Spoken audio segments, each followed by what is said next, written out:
Olá, começando mais um Adilson BGI News, nesta segunda-feira, dia 14 de junho. Tem muitas notícias boas por aí, hein? Quentinha. Vamos para a primeira do dia, ou da noite. Barroso anula quebras de sigilo de ex-servidores do Ministério da Saúde feitas pela CPI da Covid. Isso mesmo, vamos lá, o Barroso. Nesta segunda-feira, 14, o ministro do Supremo Tribunal Federal, STF, Luiz Roberto Barroso, suspendeu as quebras dos sigilos telefônico e de mensagem aprovadas pela CPI da Covid para acessar dados de 2 ex-servidores do Ministério da Saúde. Com a decisão, a CPI não poderá levantar dados de Flávio Werneck, que foi assessor de Relações Internacionais do Ministério da Saúde na gestão do ex-ministro Eduardo Pazuello, e de Camille Giaretta Sacchetti, ex-diretora do Departamento de Ciências e Tecnologia. O ministro atendeu pedidos feitos pela defesa dos 2 servidores. Barroso afirmou que a retirada do sigilo dos 2 casos não foi devidamente justificada pela CPI. Não identifico a indicação de situações concretas referentes aos impetrantes que justifiquem suspeitas fundadas da prática de atos ilícitos por eles. O fato de terem ocupado cargos relevantes no Ministério da Saúde no período da pandemia do Covid-19 não implica, por si só, que sua atuação tenha se revestido de ilicitude, escreveu. Para o ministro do STF, os requerimentos da CPI não deixam claro como o acesso ao conteúdo de conversas privadas dos servidores, como arquivos de foto, áudio e vídeo, seus históricos de pesquisa, suas informações de localizações e suas atividades em redes sociais, teria utilidade para verificações das ações e omissões de autoridades do governo federal no enfrentamento à pandemia, já que é esse o foco dos trabalhos da comissão. Assim disse Barroso. Agora vamos falar de voto impresso, isso mesmo. É possível admitir voto impresso auditável se houver viabilidade técnica, afirma Pacheco, o presidente do Senado. Nesta segunda-feira, dia 14 de junho, o presidente do Senado, Rodrigo Pacheco, do DEM de Minas Gerais, afirmou que é possível admitir o voto impresso auditável, se houver viabilidade técnica. A proposta é discutida na Câmara e, se aprovada, seguirá para análise dos senadores. Pacheco disse confiar no atual sistema, mas entende que a mudança pode ajudar a dissipar qualquer tipo de dúvida em relação à rigidez do processo eleitoral. Essa sustentação sobre a eventual vulnerabilidade precisa ser respeitada e precisa ser ouvida. O fato de eu não acreditar não significa que não exista, não é? Afirmou ao site J. Se há senadores e deputados sustentando isso, e se houver viabilidade técnica e operacional para uma implantação dessa natureza, que dê maior confiabilidade ao sistema de escolha de candidatos, é perfeitamente possível nós admitirmos, pontuou Pacheco. Pacheco também disse que o debate a respeito do voto impresso auditável será feito com o Tribunal Superior Eleitoral e com a Câmara dos Deputados. Chegando mais uma notícia. Chineses pagarão 2,94 bilhões a Petrobras por conta do campo de Búzios. Isso mesmo, China chegando.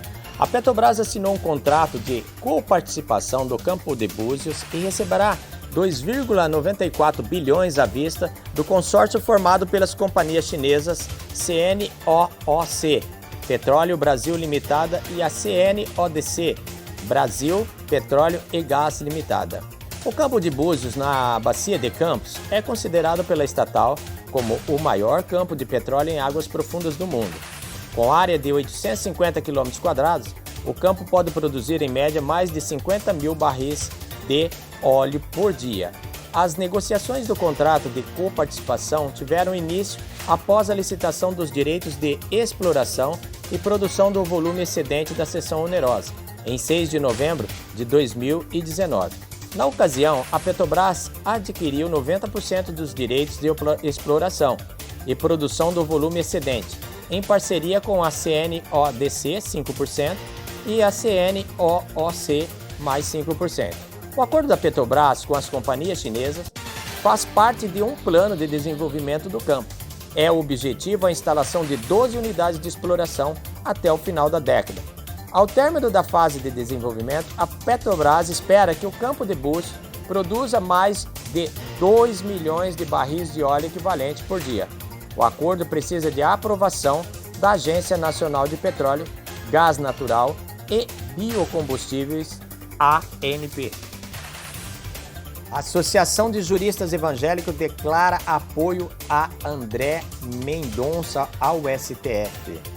Nesta segunda-feira, dia 14 de junho, a Associação Nacional de Juristas Evangélicos, ANAJURE, declarou apoio à indicação do advogado-geral da União, André Mendonça, à vaga que será aberta no STF após a aposentadoria de Marco Aurélio de Mello no dia 5 de julho. Em nota, a associação afirma que o atual Procurador-Geral da República, Augusto Aras, e o ministro Humberto Martins, presidente do STJ, Superior Tribunal de Justiça, possuem alta qualificação e competência para o cargo, mas que a entidade declara apoio a Mendonça. 9 dos 11 ministros do STF são favoráveis à indicação de André Mendonça à Corte. Inclusive, informamos que a nossa posição foi comunicada ao presidente da República no mês de maio através do ofício, escreveu a ANAJURE. André Mendonça é o mais cotado a assumir a cadeira, deixada por Marco Aurélio. É pastor da igreja presbiteriana e garante o perfil terrivelmente evangélico, promessa feita por Bolsonaro no início do seu mandato. No ano passado, com a aposentadoria de Celso de Mello, Mendonça foi cogitado para a vaga e também contou com o apoio da ANAJURE, mas o presidente escolheu Cássio Nunes Marques. Mais uma notícia.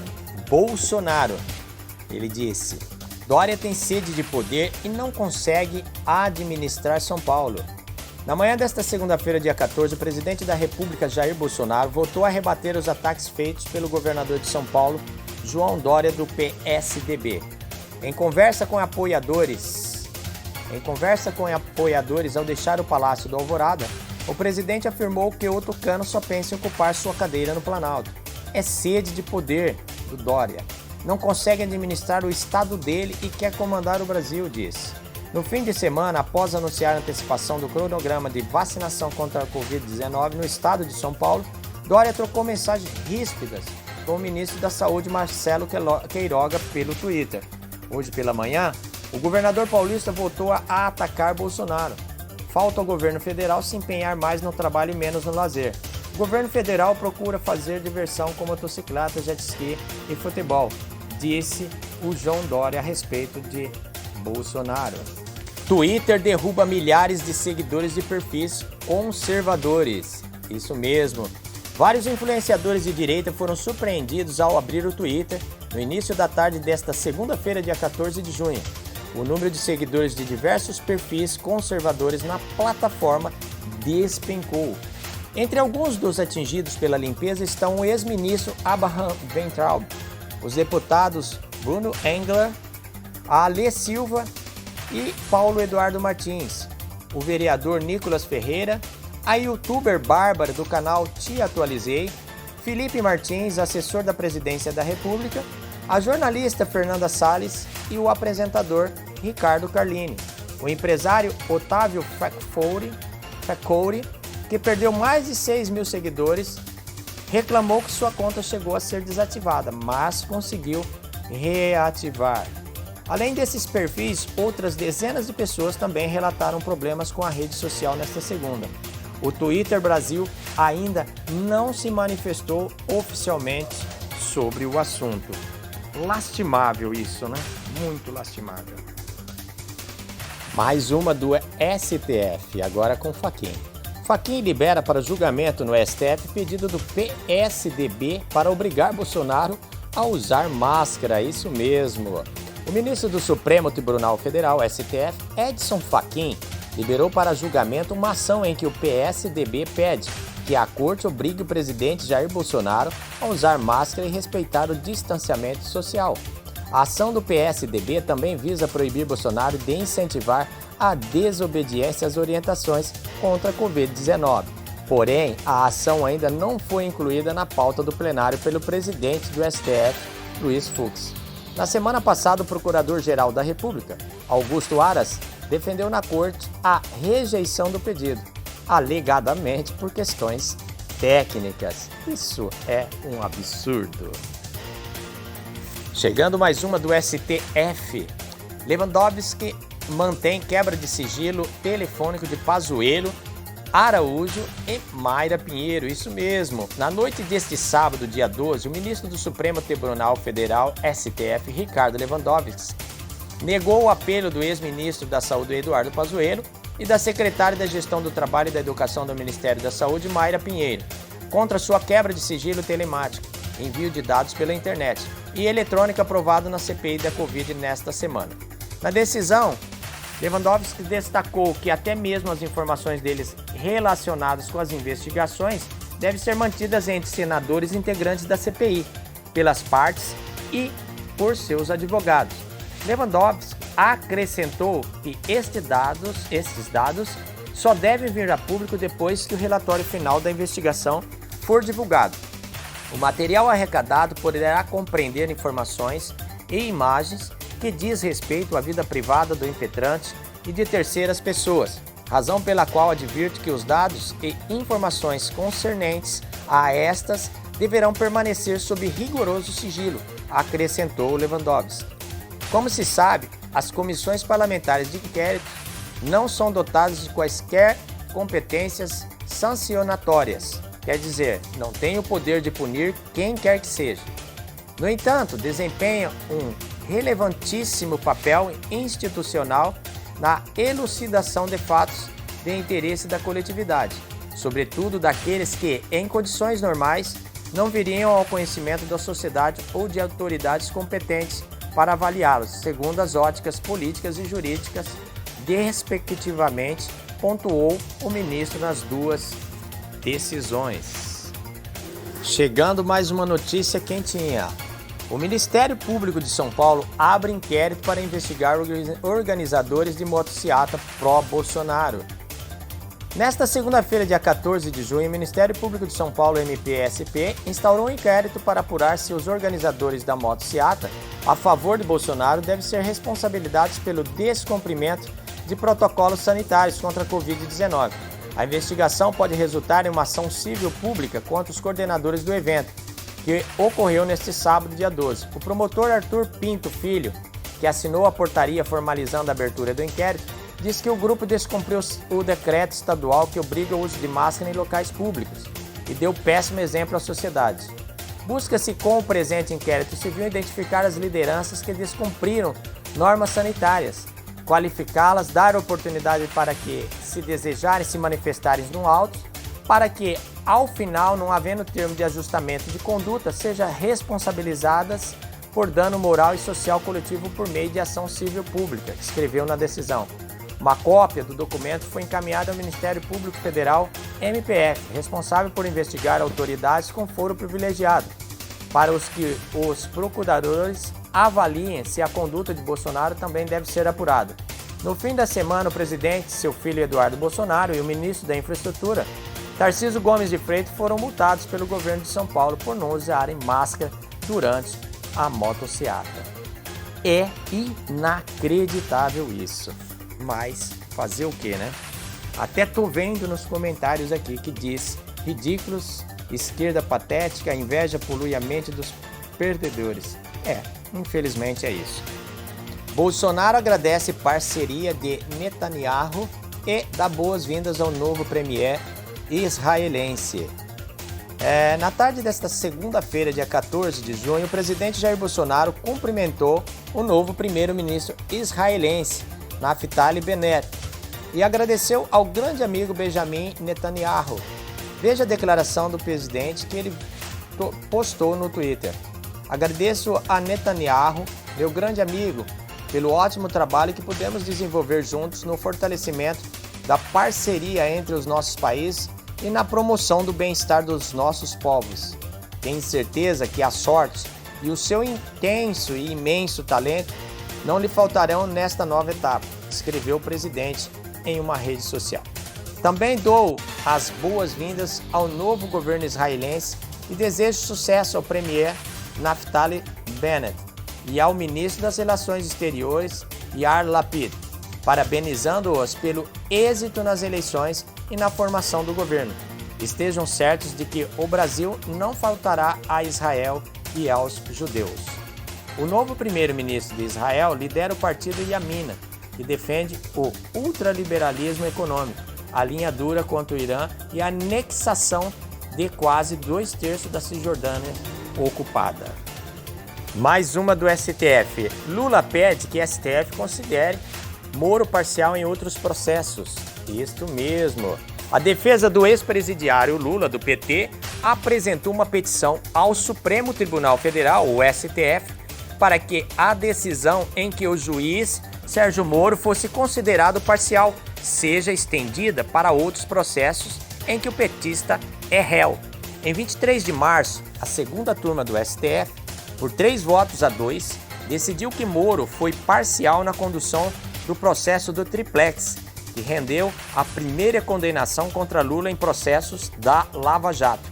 A decisão, porém, não alcança outros 2 processos que chegaram a ser conduzidos por Moro: o do sítio de Atibaia e o sobre um terreno para o Instituto Lula, na capital paulista, e um apartamento vizinho ao de Lula em São Bernardo do Campo. Moro começou a conduzir estas ações, mas as deixou em novembro de 2018, quando largou a magistratura e aceitou o convite para ser ministro da Justiça e Segurança Pública do governo Bolsonaro. O processo do sítio teve sua sentença proferida em fevereiro de 2019 pela juíza substituta da 13ª Vara Federal de Curitiba. A outra ação, porém, nunca chegou a ser julgada. Para a defesa de Lula, atos de suspeição de Moro praticados no processo do Triplex também aconteceram nas outras 2 ações. Segue dizendo: é certo que o ex-juiz fez dos processos movidos contra o paciente Lula indistintamente palco de promoção de toda sorte de ilegalidade, desde a fase pré-processual, diz a petição, apresentada na última sexta-feira, dia 11, assinada pelos advogados Cristiano Zanin Martins, Valesca Teixeira Martins, Maria de Lourdes Lopes e Eliakim Tatsu dos Santos. A questão de fundo de parcialidade, em verdade, não é em qual processo esta ocorreu, mas em relação a quem, no caso, o ex-presidente Lula, diz trecho da petição. Moro refuta a tese de que tenha sido parcial na condição de processos contra Lula. A petição dos advogados do ex-presidente foi destinada ao ministro Gilmar Mendes, presidente da segunda turma, redator do acordão de março, que beneficiou Lula. Não há prazo para que o ministro se manifeste a respeito do pedido, que, caso aceito, fará com que os 2 processos voltem à estaca zero, tal como aconteceu com a ação do Triplex. Os 3 processos e mais um quarto foram encaminhados para a Justiça Federal do Distrito Federal após, em uma outra ação em abril, o STF ter decidido que a 13ª Vara de Curitiba não era competente para julgar os casos de Lula, que teve suas condenações anuladas. Caso o processo do sítio tenha que recomeçar desde o princípio, Lula fica ainda mais distante do risco de ser considerado ficha suja novamente. Hoje, ele está apto a disputar eleições e já é tido como candidato do PT na disputa pelo Planalto em 2022. É sobre essa ação de competência que o plenário voltará a se reunir no próximo dia 26 de junho. Após pedido de vista do ministro Marco Aurélio de Mello, a Corte irá encerrar o julgamento sobre a parte da suspeição de Moro. O plenário não avaliará a parcialidade de Moro em si, mas se, em razão da incompetência de Curitiba para processar Lula, o recurso sobre a suspensão na segunda turma deixa ou não de existir. Até o pedido de vista de Marco Aurélio, o STF já tinha maioria de 7-2 para manter a validade da decisão da turma no recurso da parcialidade. Chegando mais uma. Essa vem da França e da Alemanha. O uso da máscara ao ar livre pode deixar de ser obrigatório na França e Alemanha. De acordo com o ministro da Saúde alemão, a decisão poderia ser adotada em breve no território, diante da queda de número de casos de Covid-19 no país. Na França, o diretor-geral da Saúde também sinalizou a possibilidade para o final de junho, mas decisão ainda não é oficial. A Alemanha avança para uma suspensão gradual da obrigação do uso de máscara após a redução das infecções por Covid-19 no país. A afirmação foi feita nesta segunda-feira, dia 14, pelo ministro da Saúde, Jens Spahn. Ele citou a queda na taxa de incidência, que representa o número de contaminações para cada 100 mil habitantes. Em maio, ele já estava abaixo de 100. Graças à queda da taxa de incidência, podemos atuar por etapas. Um primeiro passo pode ser a suspensão do uso de máscaras em áreas abertas, afirmou Spahn em uma entrevista ao grupo da imprensa FAN. Nas regiões com taxa de incidência pequena e elevada taxa de vacinação, isso poderia alcançar progressivamente aos espaços internos, completou. Na Alemanha, o uso de máscara é obrigatório nos locais públicos fechados, no transporte público, estabelecimentos comerciais e algumas ruas muito frequentadas. Mas o país, como a maioria dos vizinhos europeus, registra há várias semanas uma forte redução das infecções de Covid-19, que permite uma flexibilização nas restrições. A campanha de vacinação acelerou no país.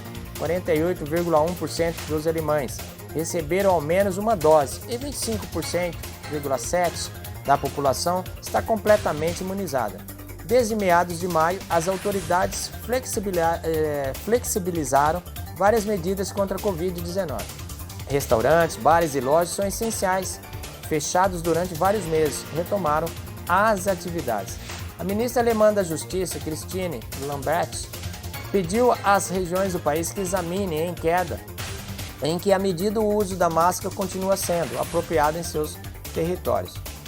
Já na França poderia seguir o mesmo caminho. O diretor-geral da saúde na França, Jérôme Salomon, também disse em entrevista à rádio RTL, nesta segunda-feira, dia 14, que a última etapa da flexibilização do lockdown, que começou em maio, poderá tornar possível o fim de algumas obrigações. Respondendo a uma pergunta sobre o uso da máscara ao ar livre. Ela ressaltou, entretanto, que as medidas de proteção, como o distanciamento social, por exemplo, devem continuar a ser respeitadas e a proteção facial é indispensável em espaços fechados. O Ministério da Saúde francês reagiu e disse que nenhuma decisão nesse sentido ainda havia sido tomada e o Conselho Científico se reunirá em junho para avaliar a regra. A situação sanitária melhorou consideravelmente nas últimas semanas na França, com a desaceleração da pandemia e o avanço da vacinação. 30 milhões de franceses já recebeu pelo menos uma dose. O presidente do Conselho Científico, Jean-François Delfraissy, disse na semana passada que será muito difícil manter o uso da máscara depois do dia 30 de junho, alertando os franceses, entretanto, sobre o risco de um novo relaxamento prematuro. O representante da Direção-Geral da Saúde tem a mesma opinião e defende que é preciso continuar sendo prudente, citando a situação do Reino Unido, onde o avanço da variante Delta pode levar o país a adotar novas restrições. Isso mostra que, mesmo com poucos casos e uma boa cobertura vacinal, o vírus pode voltar a circular ativamente. Na Dinamarca, o uso da máscara foi oficialmente abolido nesta segunda-feira. A proteção facial passou a ser obrigatória apenas no transporte público. Twitter derruba milhares de seguidores de perfis conservadores. Isso mesmo. Vários influenciadores de direita foram surpreendidos ao abrir o Twitter no início da tarde desta segunda-feira, dia 14 de junho. O número de seguidores de diversos perfis conservadores na plataforma despencou.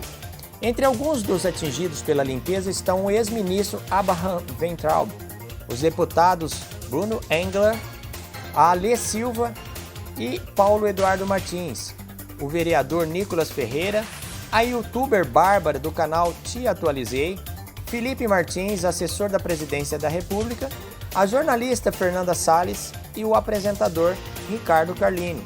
O empresário Otávio Faccouri, que perdeu mais de 6 mil seguidores, reclamou que sua conta chegou a ser desativada, mas conseguiu reativar. Além desses perfis, outras dezenas de pessoas também relataram problemas com a rede social nesta segunda. O Twitter Brasil ainda não se manifestou oficialmente sobre o assunto. Lastimável isso, né? Muito lastimável.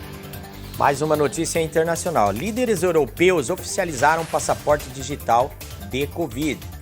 O regulamento que institui o novo certificado digital Covid-19 da União Europeia foi assinado nesta segunda-feira, dia 14, em Bruxelas, na Bélgica. O primeiro-ministro português, Antônio Costa, elogiou o passo decisivo para uma recuperação econômica em segurança.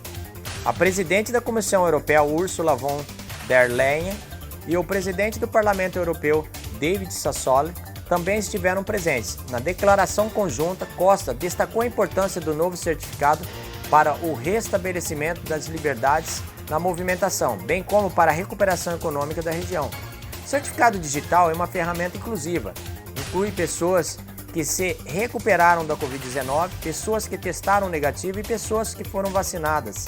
Agora, podemos viajar de forma segura para nós, para aqueles que nos recebem e para as nossas famílias, vizinhos e colegas, quando regressamos, afirmou o primeiro-ministro. Ele lembrou, no entanto, que as regras sanitárias devem continuar a ser cumpridas. A presidente da Comissão Europeia destacou o simbolismo da data, já que o Acordo de Schengen, Convenção entre países europeus sobre uma política de abertura das fronteiras e livre circulação de pessoas entre os países signatários, foi assinado há precisamente 36 anos, em 14 de junho de 1985. Ursula von der Leyen salientou que esse novo documento tem como propósito apoiar os países após o período mais difícil da pandemia, em que houve grandes restrições nas viagens. Desenvolvemos esse certificado em tempo recorde. Vai fazer com que viajar seja mais fácil e vai dar de volta aos europeus a liberdade que tanto estima, afirmou ela. O presidente do Parlamento Europeu, David Sassoli, disse que essa resposta constitui um instrumento justo que permite a todos os cidadãos, de forma igualitária e não discriminatória, um regresso à vida normal. O novo certificado digital entra em vigor a partir de 1º de julho, mas já começou a ser entregue em vários países da União Europeia. O instrumento não é obrigatório para quem pretende viajar, não é considerado um documento de viagem, mas poderá facilitar o deslocamento dos europeus. Ele servirá para atestar que o seu detentor cumpre um dos seguintes requisitos para viajar sem restrições: ou já foi vacinado, ou se recuperou de uma infecção, ou testou negativo para a Covid-19. Pode ser perdido por qualquer pessoa em uma destas 3 situações, evitando eventuais quarentenas. O certificado digital Covid-19 estará disponível em 2 versões, digital e papel, e será de acesso gratuito. Fica disponível numa língua nacional e em inglês, e é válido em todos os países da União Europeia e do espaço Schengen.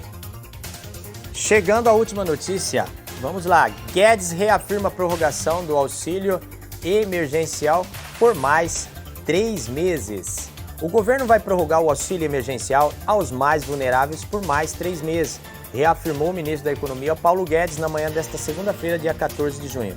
Com isso, a ajuda voltada aos mais vulneráveis durante a pandemia será estendida até outubro, nos mesmos valores de R$ 150 a R$ 375, com igual alcance em termos de público.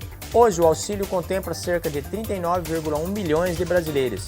Na terça-feira passada, dia 8 de junho, o ministro já havia confirmado a prorrogação, condicionada à situação da pandemia e ao andamento da vacinação da população adulta no país.